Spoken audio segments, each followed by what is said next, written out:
Hi, we're Dragon Bunny Books, the authors of The Butterfly Trap, and also the series of short stories called Big Questions for Little Humans. Today, we're going to read to you from the COVID stories.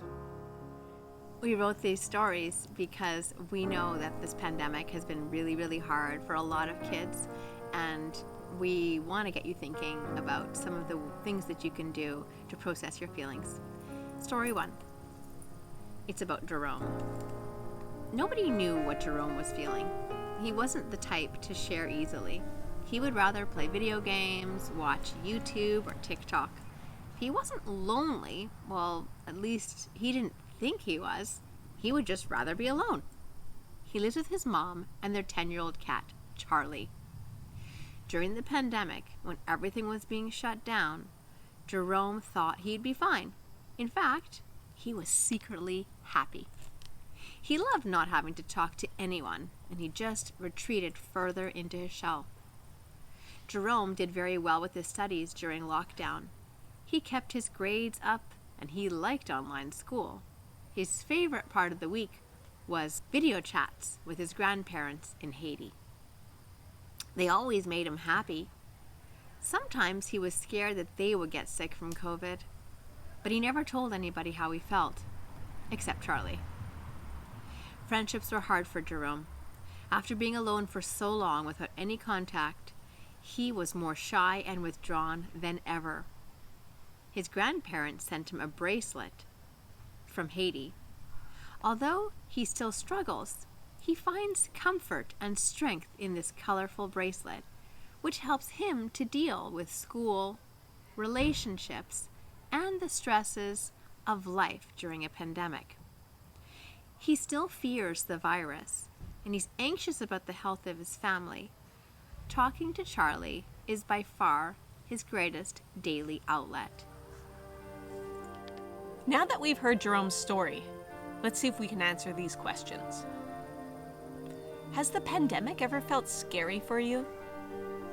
If so, can you think of a time that you remember feeling scared or anxious? And what was it that made you feel that way? Can you talk about how that felt? And what helped you feel better? Take a moment now to think about it. Talk with your adults in your life, and then continue on for story number 2. Story number 2, Aline. Aline is a social butterfly. She's happiest when she's texting, talking, or better yet, hanging out with her friends. There isn't a social situation that stresses her out. In fact, the thing that stresses her out most is being apart from her friends. She loves drama and has a beautiful singing voice. She lives with her 2 dads and her grandmother, Elise. During the pandemic, when everything was being shut down, Aline went into a complete panic. She felt trapped, isolated, and depressed. Sometimes it felt like she couldn't breathe, and this was terrifying. Aline needed as much time with her friends as possible. She was on video chats every morning and evening with her 2 best friends. She hated online school. Her grades were slipping. She was distracted, and she felt like a hamster in a cage. The curfew just made everything worse. She was crying every day. She didn't tell her parents because they wouldn't understand. But she did tell her friends because they felt the same way. It wasn't fair that they were missing so many things and so much time together. Movies, parties, and just hanging out. Aline started journaling to identify and express her feelings, and she learned how to process big emotions. She even started doodling and drawing her feelings, and this helped her to feel a bit less chaotic. When she ran out of words and doodles, she colored in a beautiful nature-themed coloring book. This calmed her down and made her feel more comfortable in her skin. This became a new hobby, and that helped when nothing else could. Now that we've heard from Aline, let's answer these questions. What has been the best and worst parts of the pandemic for you? Was there something that helped you when nothing else could? Have you ever experimented with coloring, doodling, journaling. Take time now to gather materials that you need, some paper, markers, colors, and practice your doodling, drawing, and coloring, just like Aline did. And see if this helps you process your feelings.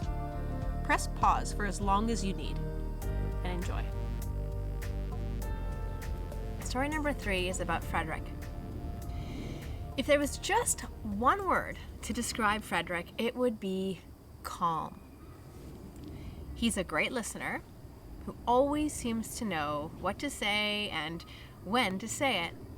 He has many friends and a great sense of humor. He loves to read, play sports, and go to the movies.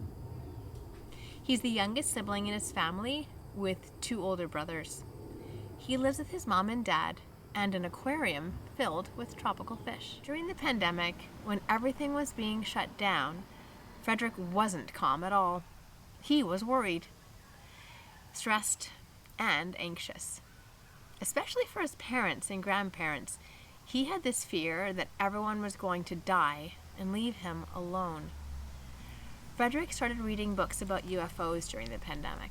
He became intrigued by aliens, the solar system, and the amazing potential in the vast universe.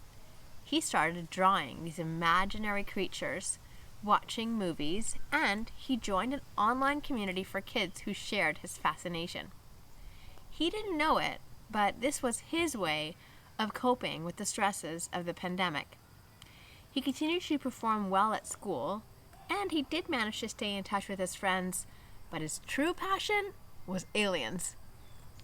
Frederick created an alien art TikTok account where he shared his illustrations and he taught his friends and his followers how to use their imaginations.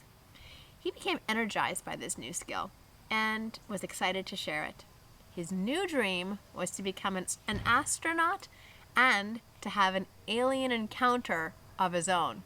Good luck. Now that we've heard from Frederick, let's consider these questions. Which of the 3 characters in the story can you relate with most? Jerome, Aline, Frederick? And remember to think about the characters from their feelings, and not so much about how they look or which gender they present as. Take a moment now to consider this. You may process your emotions in different ways. Sometimes it's nice to talk. Sometimes it helps to draw or write down words about your feelings. And sometimes you can also go for a walk to help you with those big feelings.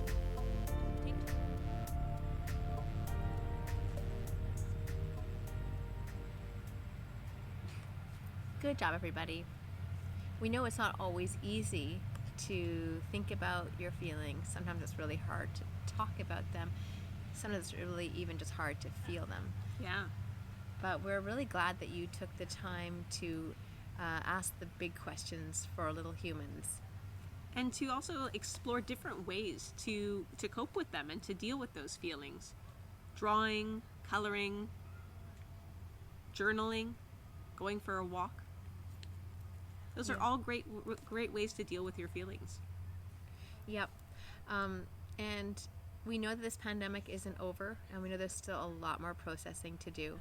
But we hope that you find ways that help you to work through your feelings. I know that in the first story, we learned that Jerome took comfort in that bracelet. Mm-hmm. And that's one of the things that you can do is find a piece of jewelry or even a piece of clothes. Sometimes those things can just give you a little bit of extra strength or courage to face the day. And just like in Aline's story, she really sought comfort in drawing and coloring and journaling. Those are some of the things that I know I personally enjoy doing. Maybe that's how you would feel. And Frederick, he decided that he was going to be out of this world and go into outer space and started being really imaginative. And so he started inventing alien creatures and helping others to draw and create them too. So you just never know how sometimes your big feelings can help you in ways that may be quite surprising. We hope you've enjoyed this little big questions for little humans episode.